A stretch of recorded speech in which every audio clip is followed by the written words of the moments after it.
Welcome to Shanthi Sundar vlogs. Akshaya திதினா என்ன, அதை எப்படி கொண்டாடலாம் அப்படிங்கறத பத்தி பார்க்கலாமா?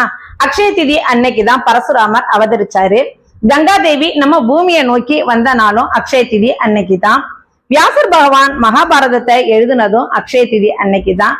பாண்டவருக்கு அக்ஷய பாத்திரம் கிடைச்சதும் இந்த அழகான நல்ல நாள்ல தான். இந்த அழகான நல்ல நாள்ல நம்ம ஒரு நல்ல விஷயத்த ஆரம்பிச்சோம் அப்படின்னா நமக்கு அது பல வெற்றியை கொடுக்கும். அதனாலதான் இந்த அக்ஷய திதி அன்னைக்கு நம்ம நல்ல விஷயங்கள் செய்யணும் அப்படின்னுட்டு நம்மளுடைய முன்னோர்கள் சொல்லியிருக்காங்க. அக்ஷயம் அப்படிங்கிறது அல்ல அல்ல குறையாத தனம், தானியம், செல்வம் அனைத்தையும் தர்றவங்க. இந்த நல்ல நாள்ல மகாலட்சுமிய அவங்களுக்கு பிடிச்ச பொருளை வச்சு பூஜை பண்றது சிறந்த பலனை கொடுக்கும். அக்ஷய திதி எப்ப வரும் அப்படின்னு பாத்தீங்கன்னா, ஒவ்வொரு வருடமும் சித்திரை மாதம் மலர்பிறையில, அதாவது அமாவாசையில இருந்து 3வது நாள் அக்ஷய திதியா கொண்டாடப்படுது. அப்படின்னு பார்த்தா இன்னைக்கு மத்தியானத்திலிருந்து நாளைக்கு காலையில வரைக்கும் அக்ஷய திதி இருக்குது. இந்த நல்ல நாள்ல நம்ம மகாலட்சுமி தாயார புஷ்பங்களால அலங்கரிச்சு என்ன பொருள் நம்ம வாங்கணும் அப்படின்னு பாத்தீங்க அப்படின்னா, முக்கியமா நம்ம வாங்க வேண்டியது கல்லு உப்பு, கல்கண்டு, மஞ்சள் தூள், குங்குமம். இந்த 4 பொருளும் அவசியமா வாங்கி பூஜை ரூம்ல வையுங்க. இந்த 4 பொருள் வாங்க முடியாதவங்க ஏதாவது 2 பொருளாவது வாங்குங்க. இல்ல முக்கியமா கல்லுப்பாவது அவசியம் வாங்கி வைக்கிறது சிறந்த பலனை கொடுக்குங்க.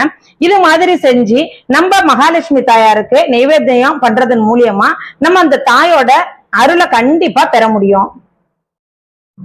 இது மட்டும் இல்லாம உங்களால முடிஞ்சதுன்னா அவல் சம்பந்தப்பட்ட எது வேணாலும் வச்சு நைவேத்தியம் பண்ணலாம்.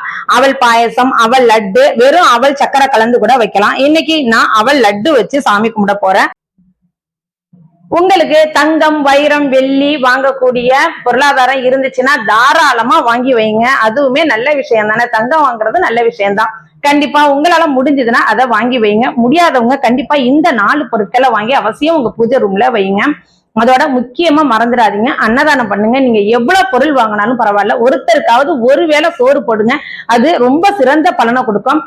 மனுஷாளுக்கு உங்களால பண்ண முடியலனாலும் பரவாயில்ல, மாட்டுக்கு ஒரு கட்டி கீரையோ ஒரு வாழைப்பழமோ வாங்கி கொடுங்க. அதுவும் முடியலன்னா வீட்டு வாசலுக்கு வரக்கூடிய பைரவருங்கிற அந்த நாய்க்கு ஒரு உருண்டை சோறு வைங்க.